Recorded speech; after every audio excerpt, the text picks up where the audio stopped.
In the 10th century, a diplomatic caravan from the rural periphery of Tuscany reached the gates of Baghdad, the seat of the Abbasid Caliphate. They traveled to present gifts to Caliph al-Muqtafi. Their goal was to secure a diplomatic foothold within the world's most powerful economic hub. The recorded inventory of these gifts reflects a militarized agrarian society. The envoys presented a collection of swords, heavy shields, and high pedigree hunting dogs. But the highest value items on the manifest were 40 people, 20 Slavic eunuchs, and 20 young Slavic girls. This exchange in Baghdad represents the specific mechanism through which early medieval Europe participated in the global economy. At this time, Europe was a rural hinterland facing a massive trade deficit. It lacked the specialized manufacturing or luxury goods required to barter with the wealthy markets of the East. To acquire Eastern wealth, European leaders exported the only high-value resource they held in surplus, their own youth. Historical accounts of early European growth often center on agricultural surpluses and the rise of local artisan guilds. However, in the 10th century, European manufactured goods could not compete with the quality or scale of Eastern production. In the markets of the Caliphate, European products were effectively unmarketable. This disparity gave rise to the slave road, a logistical network designed to extract and move human beings across the continent. The primary targets for this trade were the populations living along Europe's northern and eastern fringes. The massive scale of this traffic is preserved in the language itself. The word slave is derived from the Slavic people captured during this period. Once they reached the East, these captives filled specialized roles as luxury domestic servants, acting as administrative staff and elite military assets. Sustaining this extraction required a coordinated industry capable of transporting human cargo across thousands of miles of hostile territory. This systemic human trade provided the foundational revenue that linked Europe to the Eurasian economic superpower network. The drive to build this supply chain was fueled by European demand for Eastern monopolies. The Abbasid Caliphate served as the central node of a trade network connecting the Mediterranean to the Indian Ocean and the Pacific coast. This network controlled the supply of musk, aloe wood, camphor, and cinnamon, goods impossible to produce in the West. In Europe, these items were essential for religious ceremonies, medicine, and the status signaling of the ruling elite. Because these goods traveled extreme distances, their prices were inflated by the time they reached Mediterranean ports. To buy them, European merchants needed a commodity of equal density and demand to act as a bartering currency.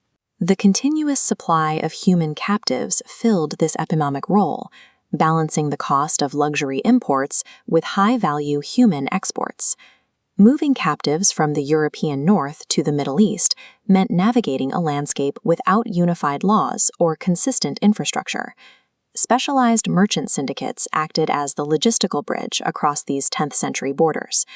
These traders operated by utilizing extreme multilinguistic proficiency to move between disparate cultures. Arabic sources record that these merchants were required to speak Latin, Frankish, Andalusian, and Slavic.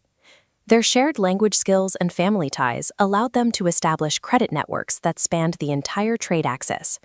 These credit systems allowed merchants to transfer wealth without carrying heavy loads of precious metals through territories prone to banditry.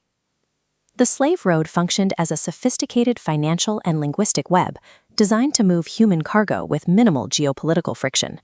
The physical supply chain began in the northern forests, where roost networks captured local populations. From there, trade moved along maritime vectors into the Black Sea. A secondary overland vector moved captives south along river systems and across open steppes. These routes converged at a critical geographic bottleneck, Khazaria. It served as a vital, neutral transit corridor connecting the northern frontiers directly to the Islamic world. Traversing this path meant moving captive populations across the steppe and through the high passes of the Caucasus Mountains under armed guard. These routes were chosen to bypass the heavily taxed and strictly regulated borders of the Byzantine Empire. The slave road prioritized unregulated frontier corridors, sacrificing safety for the high profit margins found outside imperial control. Once the cargo reached the frontier, it had to be processed and taxed before it could enter the broader economy. The primary clearinghouse for this trade was Jurjan, on the southeastern coast of the Caspian Sea. At Jurjan, officials inspected captives, assessed duties, and recorded individuals as assets. From Jurjan, the wholesale trade moved to its final distribution hub, the city of Ray. 10th century geographers described Ray as the bridegroom of the earth, a massive commercial center that handled goods from the Caucasus to the Far East. Ray transforms European human capital into the silver and luxury goods that fueled the return trip west. The consequence of this trade was a massive influx of capital back into Europe. Merchants returned with vast quantities of silver acquired from the sale of slaves. This influx accelerated local economies, allowing villages to develop into major urban centers. The primary beneficiaries were the maritime city-states of Italy, Pisa, Genoa, Venice, and Amalfi.